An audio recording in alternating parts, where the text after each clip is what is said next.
Hello everybody, welcome back to Financial Trading Basics Part 36, Pull Through, Not Out. So this will be responding to a couple of the compound episodes. They hit their 100 subs with Ben and Duncan and Michael and Josh.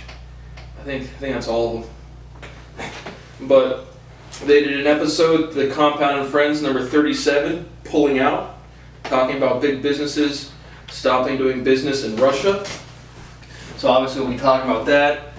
But all right, pull through, not out. That was a zinger. Obviously a sex joke. Fun fact: if you don't push in, you don't have to pull out. So technically, I don't pull out because again, super virgin over here. No chance to pull out if you're not in. So that was kind of a zinger. But we'll be talking about realized versus unrealized gains, margin calls, halts, capitulations, S block. You from that D block, homie? Nah, shit, I'm from that S block. Gang, gang, gang. Major economies, exports and imports. And a lot of other talking points. I just wanted to write some stuff on the board. So the first thing from a portfolio rescue, Ben from the Compound, he's talking about PayPal and Meta. And he says that money just kind of evaporated. Talking about unrealized gains from PayPal and Meta going from whatever, going up really high and crashing back down. No, the value is not money, the value evaporated, right? If unrealized gains, I've had people say that unrealized, like, doesn't matter if you've realized or unrealized your gains, it's still appreciation or depreciation, sure, but your transaction is not closed until you have closed the position.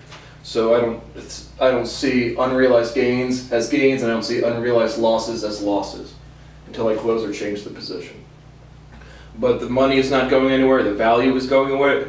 The appreciation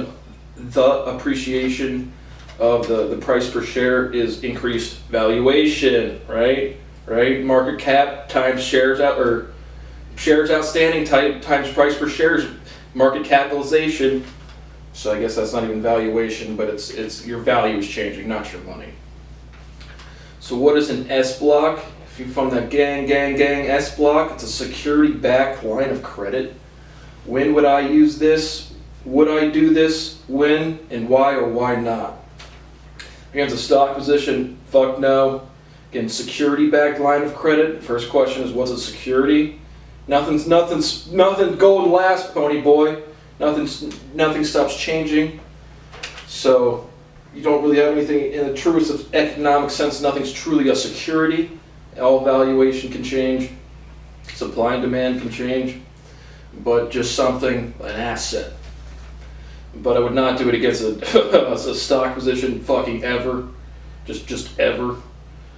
That is, would I, and they're talking about, somebody doesn't want to, they're taking responses from people submitting it to their show, and somebody wants a down payment for a house, but he doesn't want to close their investments.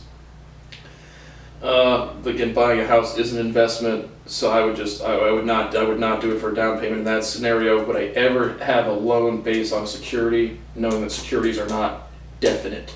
Probably not. And maybe against a house, maybe against some real estate. Definitely not stocks, definitely not futures, definitely not Forex.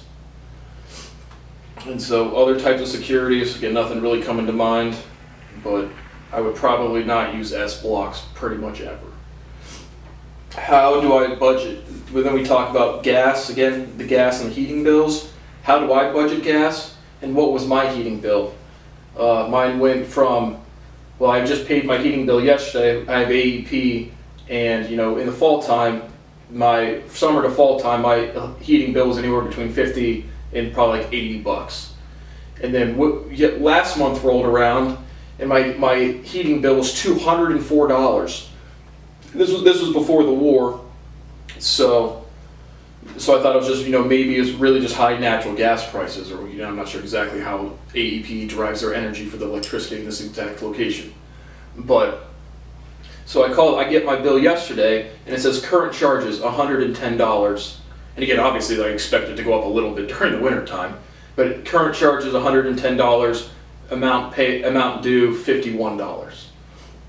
And then so I called up AEP, like, well, why? Just to understand what's going on. I've never had a bill that says my current usage, my kilowatts per hour equates to this amount of dollars, and I owe half of that. So I just wanted to figure out what's going on.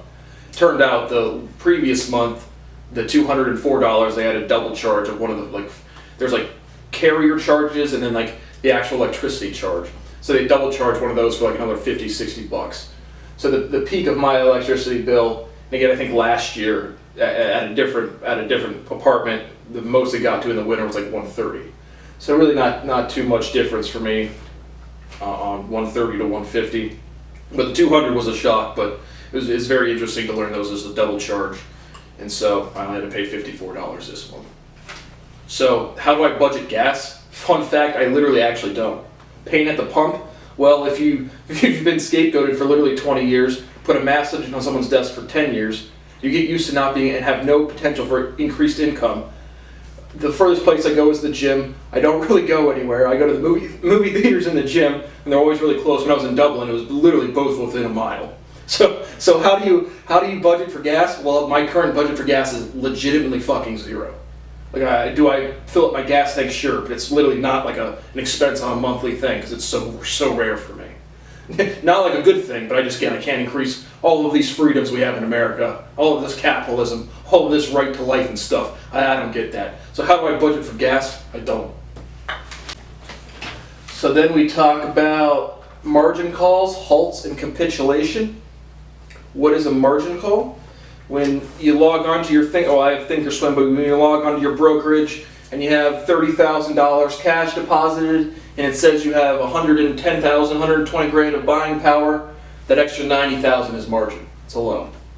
So when a margin call, if you have an open position, short, long, whatever, spread of some sort, probably not a spread because those are limited on the risk, but the trade starts going extremely in the opposite direction of what you expect, and the broker is going to force you to close the position, and so you need to deposit more money. That's what a margin call is.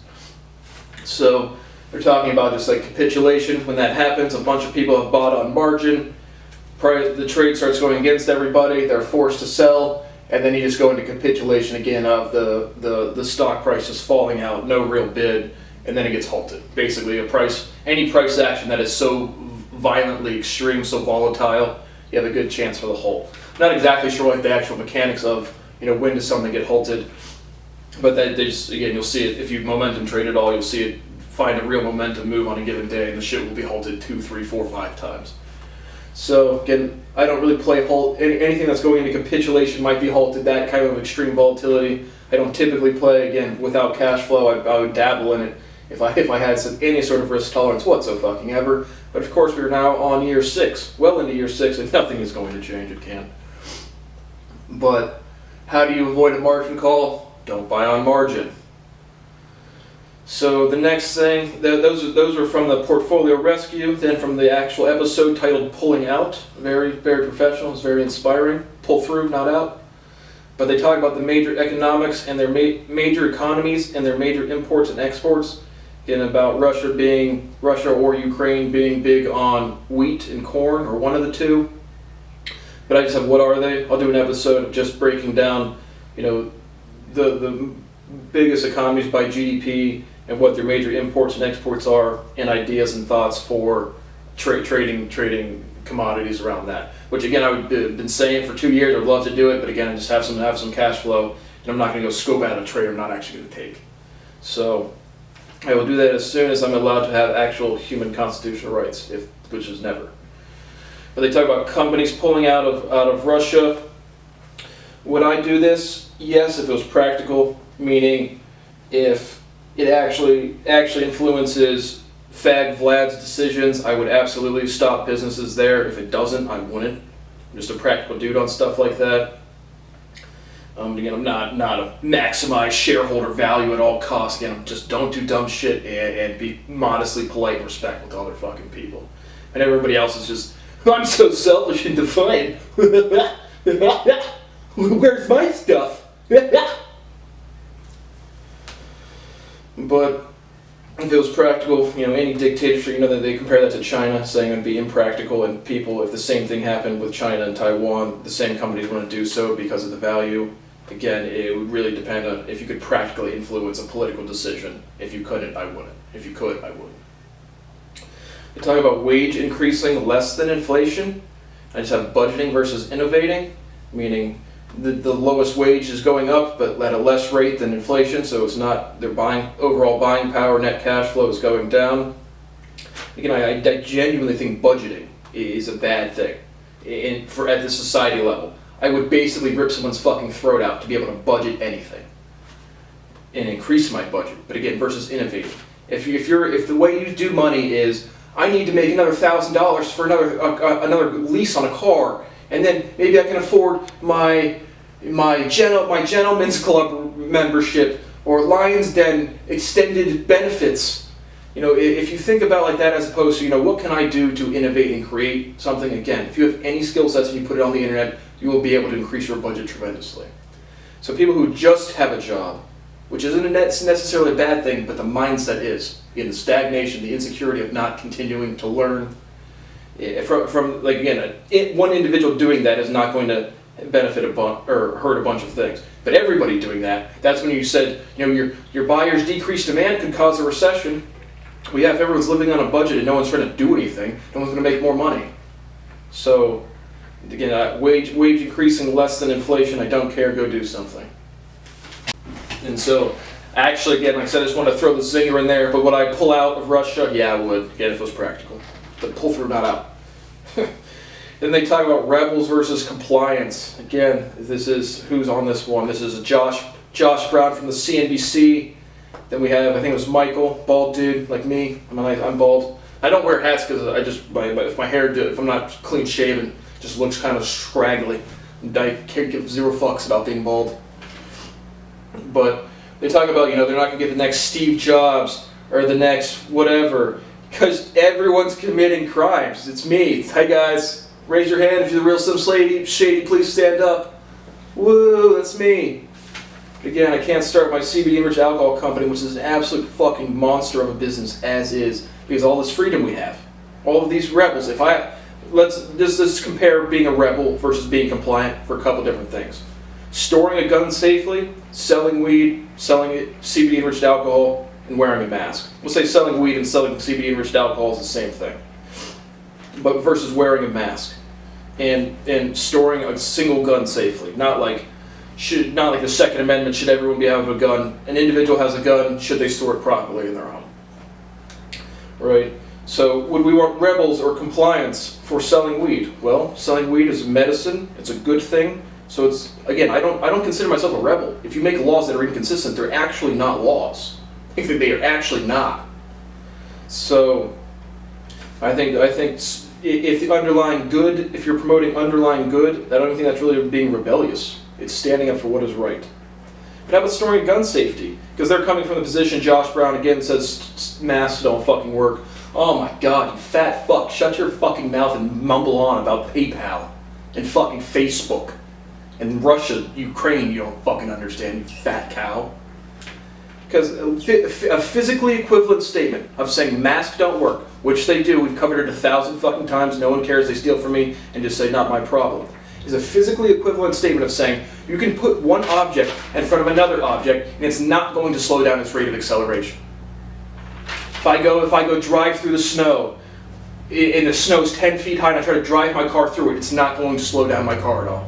It is impossible to slow down my car, therefore it doesn't work. It is a physically equivalent statement of saying that. Clearly nonsense. But hey, freedoms, innovation, Article 1, Section 8, Subsection 7, Fifth Amendment, freedoms, screeching bald eagles, from people, again, with 100,000 subscribers on YouTube. I have 41. I really do suspect I'll drop down to the 30s soon, just because I upload a bunch and no one watches shit I do. Except for everyone stealing my research. Versus, how about storing a gun safely, right? You have a young child at home. I'm sure somebody on that show has a young child at home, and this episode has some fat Asian dude that is pretty much your typical Disney character, and some other white bitch. And she's also like, it just blows my mind, people are so compliant and they're not rebellious. Well, yeah, it's, again, storing a gun Be rebellious and don't store a gun safely around your young children. Let them explore. Let them be rebellious. Let them learn. And then if they blow their fucking head off, well, they rebelled. Good job. They weren't compliant. Good job. And you might say it's extreme. It's really not. Again, the bitch is talking about COVID not being that big of a risk for children. Again, it's still reckless behavior versus doing something that makes basic fucking sense. So shut the fuck up about health and keep mumbling on about fucking PayPal. But again, how rebellious do you want? I can be a pretty good rebel. Do you want me to come up and punch you in the fucking face, Josh? Or how about with a crowbar? Or with a Glock 9? Or with a 45? That's rebellion. Is that good rebellion, man? I don't think so. I say people talking shit they don't fucking know and doing it confidently. Who is starting businesses? When should you start a business? Try to keep it again. They brought up the mask, not me. Who's starting businesses? They're talking about the fat Asian Disney character that's in every movie ever in real life, saying that a bunch of new business applications came out or applied for, and young people or old people. I think in general you should start a business after you have a stable cash flow. Again, I don't think having a job is a bad thing. Like I just said, strictly for budgeting, if that's the only thing you do. Okay, now you have the job, now you have the $60, $70, $200,000 a year business. Get start a YouTube channel, have a skill, buy a side business, something like that. So I think after you're really stable. Again, the only reason I've done anything, my thing was to be an inventor, license IP, and then trade in the open market, which I'm pretty much still going to do at the highest level fucking ever.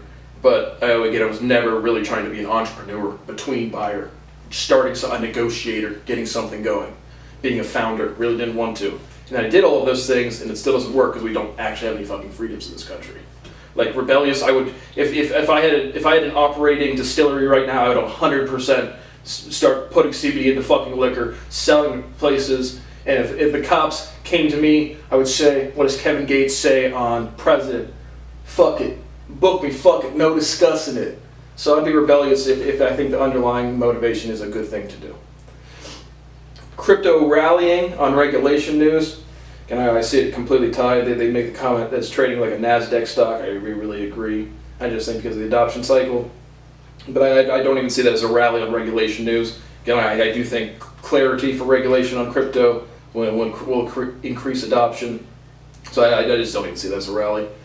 Last thing, Amazon stock split 20-1 as a trader and an investor versus as a board member and price per share. What do stock splits do? They literally, if you have one Amazon stock, you will now get 20 stocks. Well, that's the split. And as a trader, they talk about, again, some Apple had a stock split and the price per share didn't decrease. But I would say as a trader and investor, typically stock splits are going to bring the price per share down, but again, equivalently, your shares are going to go up.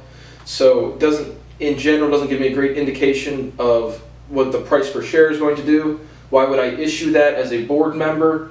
I really think the motivation is just to allow a lower price per share so more investors can participate. Right? Who's going to go buy Berkshire Hathaway Class A shares? You got what, 400K, you get one share? Don't spend it all in one place. So I think the real motivation is just to allow for a wider investor base to participate, and the overall price per share I don't see, in relation to a stock split, I don't see extremely correlated. So thank you for watching Financial Trading Basics, Part 36. Pull through, not out. If you don't push in, you don't have to pull out either. Nice.